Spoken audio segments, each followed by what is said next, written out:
भगवान विष्णु को इस सृष्टि का पालनहार माना जाता है। जब जब दुनिया में बुराई बढ़ी तब तब भगवान विष्णु ने धरती पर अवतार लेकर अपने भक्तों की रक्षा की और दुनिया में अच्छाई और बुराई का योग्य संतुलन बनाए रखा। जब भी भगवान विष्णु के भक्तों के बारे में बात होती है तब सबसे पहले भक्त प्रहलाद का नाम आता है। आइए जानते हैं कौन थे भक्त प्रहलाद और कैसे भगवान विष्णु ने अपने प्रिय भक्त की रक्षा की थी।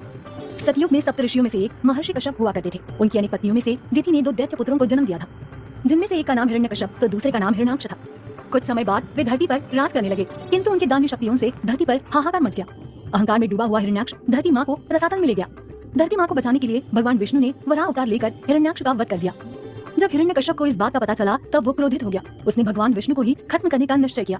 अमरत्व का वरदान पाने के लिए उसने ब्रह्मदेव की घोर तपस्या प्रारंभ की। इसी दौरान इंद्रदेव ने उसके साम्राज्य को खत्म कर दिया और उसकी पत्नी कयादु को कारागृह में डाल दिया। अपनी गर्भावस्था में इस संकट से बचने के लिए वे कारागृह से भागकर नारद मुनि के आश्रम पहुंची। नारद मुनि के आश्रम में भगवान विष्णु की ही पूजा अर्चना की जाती थी। इस वातावरण में रहकर कयादु भी भगवान विष्णु को पूजने लगी और उसके गर्भ पर भी वही संस्कार होने लगे। इसी आश्रम में उसने एक नन्हे बालक को जन्म दिया जिसका नाम प्रहलाद रखा गया। अपनी बाल्यावस्था में ही प्रहलाद को नारद मुनि से शिक्षा प्राप्त हुई, जिसके कारण उनके आश्रम में रहते हुए प्रहलाद भगवान विष्णु के भक्त हो गए। दूसरी ओर हिरण्यकश्यप की कठोर तपस्या से प्रसन्न होकर ब्रह्मदेव वहां प्रकट हुए। उन्होंने हिरण्यकश्यप से मनचाहा वरदान मांगने के लिए कहा। इस बात पर जब हिरण्यकश्यप ने अमर होने का वरदान मांगा तब ब्रह्मदेव बोले, सृष्टि के नियम से परे इस वरदान की पूर्ति नहीं हो सकती, तुम कोई अन्य वरदान मांगो। तब हिरण्यकश्यप ने बड़ी ही चालाकी से एक वरदान प्राप्त किया, जिसके चलते ना कोई मानव, ना पशु, यहाँ तक कि स्वयं भगवान भी हिरण्यकश्यप को मार नहीं सकते थे। इसके अलावा न आकाश में, न जमीन पर, न घर में, न घर के बाहर, न रात में, न ही दिन में और न ही किसी अस्त्र या शस्त्र से उसे मारा जा सकता था। ऐसा वरदान पाने पर हिरण्यकश्यप अहंकार में आ गया और स्वयं को भगवान मानने लगा। जब वो अपनी राज्य की ओर बढ़ा तब वहाँ हुई तबाही को देख क्रोधित हो गया। भगवान विष्णु के प्रति उसकी ईर्ष्या और भी बढ़ने लगी। वो अपनी पत्नी को ढूंढकर पुत्र प्रहलाद के साथ राज दरबार में लौट आया। उसने अपना साम्राज्य पुनः प्रस्तापित किया। धीरे धीरे उसका अहंकार बढ़ता गया और वो त्रिलोक पर राज करने लगा। इसी दौरान उनके पुत्र प्रहलाद सदा भगवान विष्णु का ही चिंतन करते थे, परंतु हिरण्यकश्यप को इस बात की भनक तक नहीं थी। एक बार राजा हिरण्यकश्यप भरे दरबार में पुत्र प्रहलाद को अपनी गोद में ले बैठा था। प्यार दुलार करते हुए उसने प्रहलाद से पूछा कि इतने वर्षों में अपनी माँ और गुरु से तुमने क्या सीख हासिल की है। इस प्रश्न का जवाब देते हुए भक्त प्रहलाद ने कहा, पिताजी, मैं सबसे पहले भगवान विष्णु को नमन करता हूँ, जो तीनों लोक के देवता हैं और सदा अपनी रक्षा करते हैं।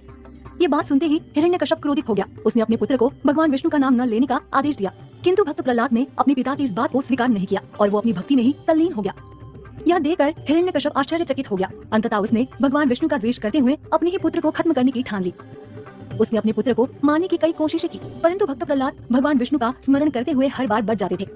आखिर में हिरण्यकश्यप ने अपनी बहन होलिका, जिसे अग्नि में न जलने का वरदान प्राप्त था, उसकी मदद मांगी।